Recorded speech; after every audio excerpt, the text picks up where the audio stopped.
ጸልዩልን አልቅሱልን ብፁዕ አቡነ ኤርምያስ ጸልዩልን አልቅሱልን የምናደርገው ጠፍቶናል።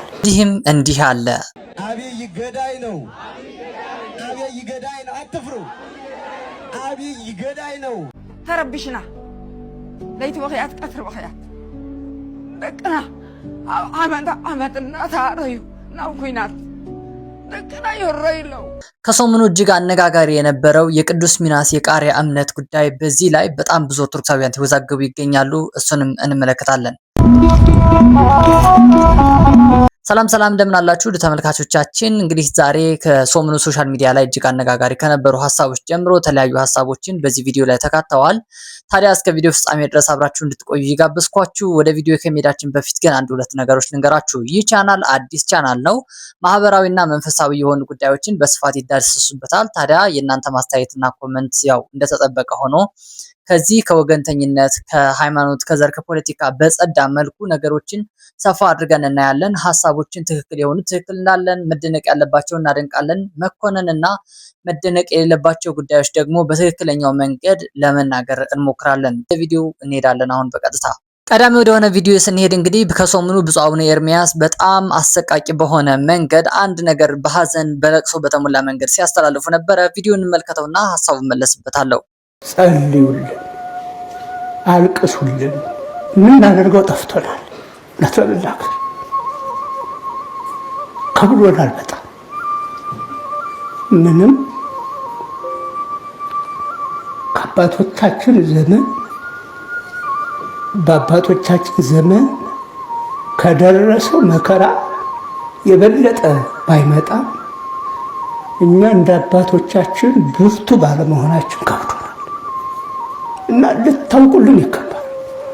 ልትጸልዩልን። ነገሩ ምንድነው? እንደዚህ በልቅሶ እንዲሰብኩ የሚያደርጋቸው ወይም እንዲናገሩ የሚያደርጋቸውን ነገር ቀጥሎ ያለውን ነገር ደግሞ እስኪ እስከ መጨረሻው እንስማው። በዚህ ስንለው እንደ ሀገር ደረጃ ቤተክርስቲያኗ የምትሆነውን ብታዩ ይገርማል። በማንም ብናመካኘው አይጠቅመንም። መሪዎቹ እንዲሆነው ነው፣ ፖለቲካው እንዲሆነው ነው ብለናል። ልክ ነው። ግን የሁሉ የሆነው እኛ ጥሩ ብንሆን ነው።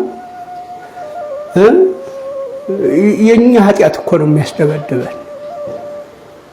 እየፈረሰች ነው ቤተክርስቲያኑ። የሚያልቁት የሚጎዱት ምዕመናን በጣም ብዙ ናቸው። እና በዚህ ጊዜ አባቶቻችን፣ በዚህ ጊዜ እናቶቻችን በልብ በሰቂለ ህሊና ሆናችሁ ጸልዩልን። ቃልዎት ያሰማልን። እንግዲህ አቡነ ኤርምያስ እጅግ በጣም በእንባ በተሞላበት መልኩ መነኮሳትን ሰብስበው መነኮሳያትን ሰብስበው ይህንን ነገር እያስተላለፉ ይገኛሉ። ቤተክርስቲያናችን እጅግ አደጋ ውስጥ ነው ያለችው። ጸልዩልን፣ እኔ ጨንቆኛል። እንዴት በሀገር ደረጃ እንደዚህ እየሆነች እንዳለች እጅግ አደገኛ የሆነ ነገር ነው እያሉ ይገኛሉ። እውነት ነው አባታችን። ቢያንስ በጸሎት ብንበረታ፣ እንደው በሌላው ነገር ይቅርና በጸሎት ብንበረታ የሚለውን ትልቁ ነገር ነው። ቃልዎት ያሰማልን ብለናል። እስኪ ወደ ሌላ ሐሳብ እንሂድ። አብይ ገዳይ ነው። አብይ ገዳይ ነው። አትፍሩ። አብይ ገዳይ ነው። ሰይጣን ነው። እንደውም አብይ ሰይጣን ነው። አብይ ሰይጣን ነው። ለምንድን የሁለት ቀን እጅግ በጣም አነጋጋሪ የነበረው ይህንን ቪዲዮ ነው። አሁን የተመለከታችሁት ቪዲዮ ነው። ይህንን ከሀገር ውስጥ የተደረገ ቪዲዮ አይደለም። ከሌላ ሀገር እንግዲህ ከውጭ ሀገር ሆነው ነው ይህንን ነገር ያደረጉት። ይህንን ደግሞ ያደረጉበት ትልቁ ምክንያት ከቪዲዮ እንደተመለከታችሁት ክርስቲያኖች እየሞቱ ነው። በጣም ብዙ ክርስቲያኖች እየተጨፈጨፉ ነው እና ለዚህ ለመሞታቸውና ለመጨፍጨፋቸው ትልቁ ተጠያቂው እንግዲህ ጠቅላይ ሚኒስተሩ ናቸው፣ አብይ ናቸው እያሉ ይገኛሉ። ይህንን ነገር ሲጨንቅ የተደረገ ነገር ነው እንጂ የአንድ የቤተክርስቲያን አስተማሪ በዚህ ልክ አንድ ሰውን ታርጌት አድርጎ ለመምታት የተደረገ ነገር አይደለም። ነገር ግን በታሪክም እንደምናስተውለው እንግዲህ በአፄ ሱስንዮስ ዘመነ መንግስት እንደተረዳ ነው አባቶቻችን ህዝበ ክርስቲያኑ ሲያልቅ ህዝበ ክርስቲያኑ ሲሞት በሃይማኖት ምክንያት በዚህ ልክ ሲገፋ ቆመው ወጥተው ያወግዙ እንደነበረ ሁሉ እነዚህም መነኮሳት በዚህ መልኩ ነው ያወገዙ የሚገኙት ማለት ነው። ምንም እንኳን አንዳንድ ነገሮቹ ከስርዓት የወጣ ቢመስሉም ትክክለኛ መፍትሄ ነው ብዬ አስባለሁ። እንግዲህ እኔ በተረዳውበት መልክ ከሆነ ያው ማድረግ ያለባቸውን ያደረጉት። ምክንያቱም እንደዚህ ባይጮሁ ደግሞ አልጮሃችሁልንም፣ ድምጽ አልሆናችሁም እያልን መውቀሳችን ስለማይቀር ስለዚህ በዚህ ልክ እንድንረዳው ያስፈልጋል ማለት ነው። በሌላ በኩል ደግሞ እንግዲህ ወደ ሌላኛው ቪዲዮ ስናይ ከሰሞኑ በጣም አነጋጋሪ የነበረው የቅዱስ ሚናስ የቃሪያ እምነት የሚል በጣም አወዛጋቢ የነበረ ነገር ነው። እሱን እስኪ በትንሹ እንመልከተው።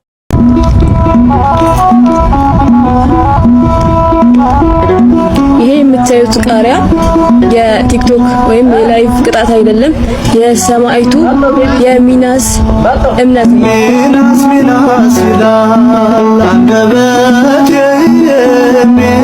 እንደተመለከታችሁት የቅዱስ ሚናስ የእምነት ነው ያስተዋወቀች የምትገኘው እህታችን።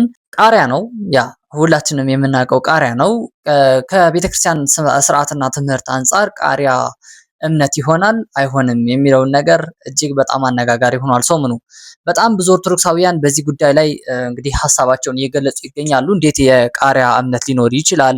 እንዴት እንደዚህ አይነት ነገሮች ሊኖር ይችላል? የሚሉ በኮመንትም በተለያየ መልኩ በኦርቶዶክሳውያንም ከኦርቶዶክስ ውጭ ያሉትም ኢብን እንግዲህ በዚህ ሀሳብ ላይ እየተነጋገሩ ይገኛሉ። እስኪ ይህንን ነገር ትንሽ ለመመልከት እንሞክር። በቤተክርስቲያን ስርዓት መሰረት እንደዚህ አይነት ነገሮች አሁን ላይ እየተለመዱ የመጡ ይመስላል።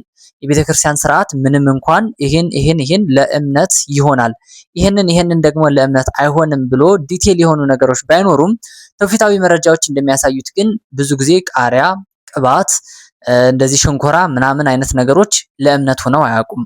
አሁን ላይ እየተለመዱ የመጡት የቅባት እንዲሁም ደግሞ የቃሪያ፣ የሸንኮራ እንደዚህ አይነት እምነቶች ከቤተክርስቲያን ስርዓት አንጻር ሲታዩ እጅግ በጣም የሚያስደነግጡ ነገሮች ናቸው።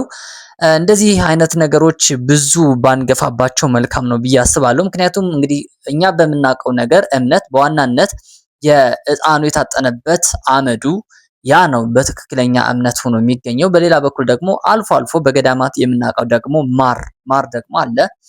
ያን ነው እንጂ እንግዲህ ከቃሪያ ጋር የተያያዘ አይደለም። እንዴት አድርጌ መግለጽ እንደምችል ራሱ በጣም ከባድ የሆነ ነገር ነው። ኤንዌይስ ያን ያክል በጣም ውዝግብ የሚፈጥር ነገር አይደለም። እምነት የቤተክርስቲያኗ ከሚሻሻሉ ነገሮች ውስጥ የሚካተት እንጂ በጣም ትልቅ የሆነ አስተምሮ ላይ የሚፈጠር ነገር አይደለም። በዚህ ቀለል ባለ መልኩ ብናልፈው መልካም ነው ላለው። ለሌላ ሀሳብ ስናልፍ እንግዲህ አርቲስት ማርያማዊት እንግዲህ ከሰሞኑ በጣም መነጋገሪያ ሆናለች። በሶሻል ሚዲያ ላይ አለባበሷ የድንግል ማርያም ይመስላል፣ እሷን ለመምሰል ትንሽ አክት ታደርጋለች የሚሉ ሰዎች አልጠፉም። እሱን ነገር እንመልከተውና ሀሳቡን መለስበታለሁ። መቅደስህን ተጠግቼ አይቻለው ብዙ ነገር በልቤ ውስጥ ያስቀመጥኩት እንዲህ ለሰው ማይነገር ግን የሆነው ሁሉም ሆኖ የለም ዛሬ ያላረፈ።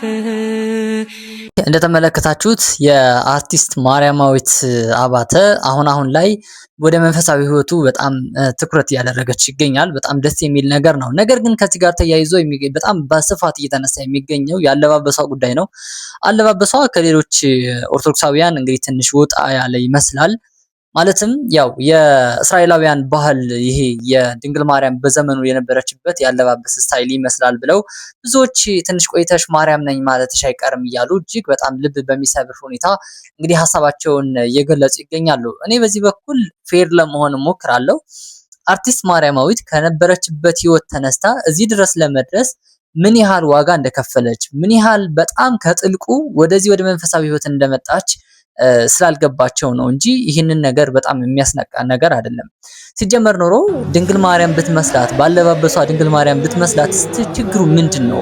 ጌታችን ኢየሱስ ክርስቶስ እኮ በወንጌል ሲያስተምር ራሱ በጣም በሁሉ ነገሩ ክርስቲያኖችን እርሱን እንዲመስሉ ነው ትልቁ የቅዱስ ጳውሎስ አስተምሮ። እኔ ክርስቶስን እንደመሰልኩት እናንተ ደግሞ እኔን ምሰሉ ነው ያለው ቅዱስ ጳውሎስ። ስለዚህ ድንግል ማርያም መምሰሏ ራሱ በጣም ያስደንቃት።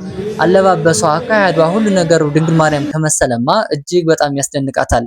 በጣም የሚያስቸቻት ነገር አይደለም። በእንደዚህ አይነት ልክ ክርስቲያኖችን ወደ መንፈሳዊ ህይወት ሲመጡ ገና ጀማሪ ሆነው ገና ለመበርታት እየሞከሩ ያለ ክርስቲያኖችን ሰብሮ ለመጣል ይህን ያክል መሯሯጥ ግን ጥሩ አይመስለኝም። እውነት ለመናገር አርቲስት ማርያማዊት ከነበረችበት ህይወት ወደዚህ ለመምጣት ብዙ ዋጋ ከፍላለች። በጣም ብዙ አብያተ ክርስቲያናት፣ በጣም ብዙ ገዳሞችን እየሄደች የተለያዩ ስራዎችን እየሰራች ይገኛል። እንግዲህ በጣም በስፋት ነገሮችን እያደረገች ነው የምትገኘው። እንደምትመለከቱት እንግዲህ ከሰሞኑም ያው በተለያየ መልኩ ያገኘቻቸው ገንዘቦች ለነዳያን እየሰጠች መረዳት ላለባቸው ሰው እየረዳች እንደዚህ በካሜራ ምናምን አጅባ አንደኛ ሳይሆን በጣም በሚገርም ሁኔታ ነውና መንፈሳዊ ሰዎችን ባንሰብር መልካም ነው ላለው አርቲስት ማርያማዊት ግን ትበርታበት፣ ትቀጥልበት። በጣም ጥሩ ደረጃ ላይ ነው ያለችው። መንፈሳዊነቷ ይበርታ እንላለን። ወደ ሌላ ሐሳብ እናምራ። ተረብሽና ለይቲ ወኺያት ቀትር ወኺያት ደቅና ዓመትና ታረዩ ናብ ኩናት ደቅና ይረይለው ኣብ ፀገምና ኣብ ሽግርና ከይንኽእል መሽና ናብ ኩናት ናብ ሓዊ ዓለማት ይረኣያና ንኣ ኮይኑ ንህዝቢ ትግራይ ምዃን ስዩና ዓለም ስታዕ ኮይኑ ንህዝቢ ትግራይ ምዃን ስዩኑ እንታይ ኮይኑ ትግራይ ስናኣገራ ትግራይ ካብ ሰባ ዝሃፍእ ግብሪ ድልዋ ኮይኑ ንጥሙይ ትዕንግል ንዕሩቕ ትኸድን ትግራይ ተሸጊራ ትግራይ መከራ ረኺባ ብኽያት ተሓድር ኣላ ወላዲት። እንግዲህ እንደምትመለከታችሁት ምናልባት ቋንቋው ትንሽ ላይገባችሁ ይችላል። በትግርኛ ቋንቋ ነው እየተናገረች ያለችው። አንዲት የትግራይ እናት ነች። ለልጆቿ ድምጽ ለመሆን ጦርነቱን ለማስቆም የዓለም ሕዝብ ይስማልን፣ ድምጻችን ይይልን እያለች ትገኛለች። ይህንን እንግዲህ ከህወሓት ጋር አስመልክቶ በጣም ሰሞኑ በጣም ብዙ የትግራይ እናቶች እያለቀሱ ሚዲያ ላይ እየወጡ የተለያዩ ሀሳቦችን እየገለጹ ይገኛሉ። በዋናነት የምትለው ምንድነው የሚለውን ነገር በተወሰነ መልኩ እንመልከተው። እንግዲህ የዓለም ሕዝብ ይይልን፣ የትግራይ እናት እያለቀሰች ነው እያደረች ያለችው። እያንዳንዱ የትግራይ እናት እንግዲህ ልጇን ወደ ጦርነት እየላከች በየአመቱ በእንደዚህ አይነት ሁኔታ ነው እያሳለፈች የምትገኘው። ስለዚህ ድምጽ ሁኑን፣ ትግራይ ምን አደረገች? አበልታ አጠጥታ ለኖሮች ሀገር የሚል ሰፊ የሆነ እንግዲህ ማብራሪያ የተለያዩ ድምጾችን እያሰማች ነው የምትገኘው። እንግዲህ በጣም በብዙ የትግራይ እናቶች ሀዘን በጣም በርትቷል። በየአደባባያቸው በየቦታው እንግዲህ ትግራይ ላይ በጣም ጭንቀት ላይ ነው ያሉት። ልንጸልይላቸው፣ ለእግዚአብሔር እንድናመለክትላቸው ሰላም እንዲመጣ ያስፈልጋል። እናቶች የወለዷቸው ልጆቻቸውን በሙሉ በጦርነት በማጣት እንግዲህ ብቸኛ ሆነዋል። ያለ ጧሪ ቀባሪ ሁሉ የኖሩ ያሉ እናቶች አሉ። በጣም ከባድ የሆነ ነገር ነው ያለው። እናም እግዚአብሔር አምላክ ምህረቱን እንዲልክ ጸሎት ብቻ ነው ማድረግ የምንችለው እኛ። ትልቁን ነገር እግዚአብሔር ምህረቱን ይላክልን እንላለን።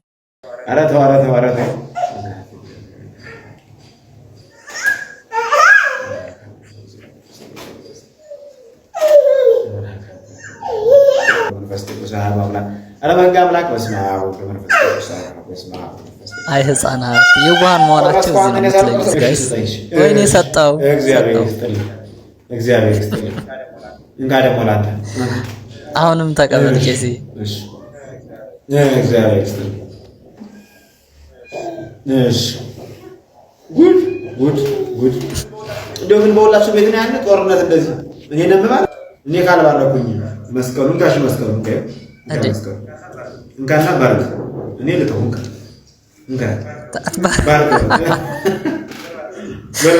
ጋይስ ባረከው። በጣም ይገርማል።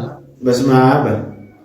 እንደተመለከታችሁት እንግዲህ በጣም ትንሽ ፈገግ የሚያስብል ቪዲዮ ነበረ። ካህን ናቸው እንግዲህ መስቀላቸውን ይዘው ማዕድ ሊባርኩ ሲነሱ ልጃቸው ተነስቶ ነው መባረክ ይላል።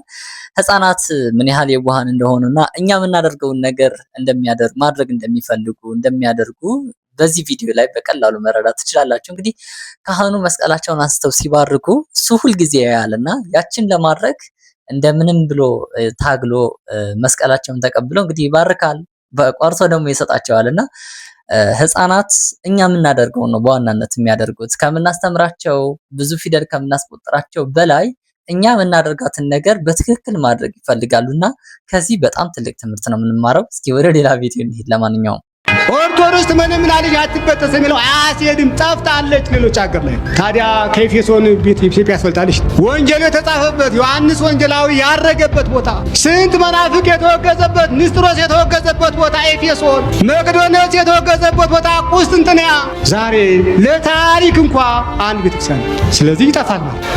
የሞኝ ንግግር ይዞን ተጠምደን የምናጣው ነገር እንዳለ እኒህ ሀገሮች አስተማሪዎች ናቸው። ኤፌሶን ከጠፋች፣ ቁስጥንጥንያ ከጠፋች፣ አንጾኪያ ከጠፋች፣ ኪልቅያ ከጠፋች፣ ጠርሴስ ከጠፋች፣ ቀጰዶቅያ ከጠፋች፣ እኒህ ሁሉ የእነ ቅዱስ ጊዮርጊስ ሀገሮች እኮ ናቸው። ቅዱስ ጳውሎስ ያስተማረበት ቦታ እኮ ነው። ይህ ከጠፋ የኢትዮጵያ ቤተክርስቲያን አጠፋም ማለት ምን ማለት ነው? ሶሪያ ዛሬ ቅዱስ ኤፍሬም ያሁላ ድርሰት የደረሰበት ዛሬ እንዳለች አንቆጥራት ነው የለች።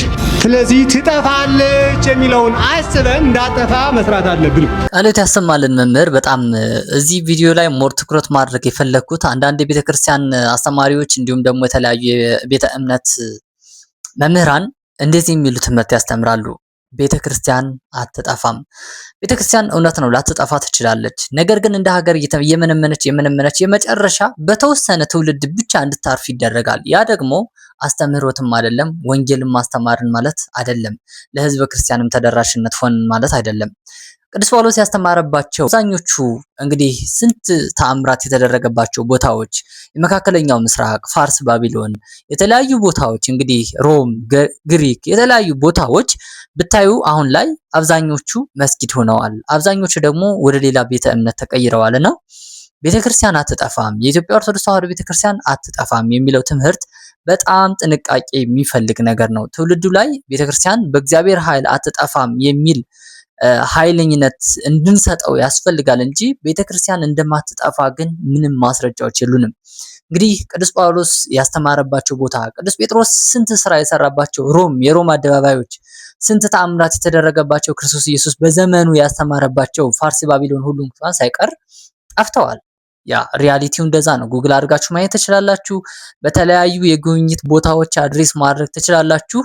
የሙስሊም መናኸሪያ ሆነዋል ወይም ደግሞ የቱሪስት ማዕከላት ብቻ ሆነዋልና ከዚህ ተምረን ቤተክርስቲያን እንዳትጠፋ ለትውልድ እንድትሻገር የአባቶቻችን ቤተክርስቲያን ከትውልድ ወደ ትውልድ እንድትሄድ ከተፈለገ በዚህ ልክ ካህኑ ባሉት ልክ መስራት መቻል አለብን። እያንዳንዱ ኦርቶዶክሳዊ፣ እያንዳንዱ ወጣት በዛ ልክ መማር፣ መደራጀት፣ ቤተክርስቲያኑ ማወቅ፣ ታሪክን ማወቅ ይኖርብናል ብዬ አስባለሁ። አጠቃላይ ለዛሬ ያስኩላችሁ ቪዲዮዎች እነዚህ ይመስሉ ነበረ። በእርግጠኝነት አንዳች ቁም ነገር እንዳገኛችሁበት ተስፋ አደርጋለሁ። ሰብስክራይብ፣ ሼር ማድረጋችሁ እንዳትረሱ። በተለይ ደግሞ ይሄ ቻናል አዲስ ስለሆነ እንድትደግፉኝ እንድታበረቱኝ እፈልጋለሁ። እኔ ወንድማችሁ ዲያቆን ዳዊት እባላለሁ። በኢትዮጵያ ኦርቶዶክስ ተዋሕዶ ቤተክርስቲያን አገልጋይ ነኝ፣ እንዲሁም ደግሞ የዩኒቨርሲቲ ተማሪ ነኝ። በዚህ ሁሉ መካከል ሆኜ ነው እንግዲህ እነዚህን ቪዲዮዎች ለመስራት መሞክርላችሁ። ታዲያ አክብሮታችሁን አይለየኝ፣ እርዳታችሁን አይለየኝ እላለሁ። ሰላም እግዚአብሔር ከእናንተ ጋር ይሁን። ይቆየን።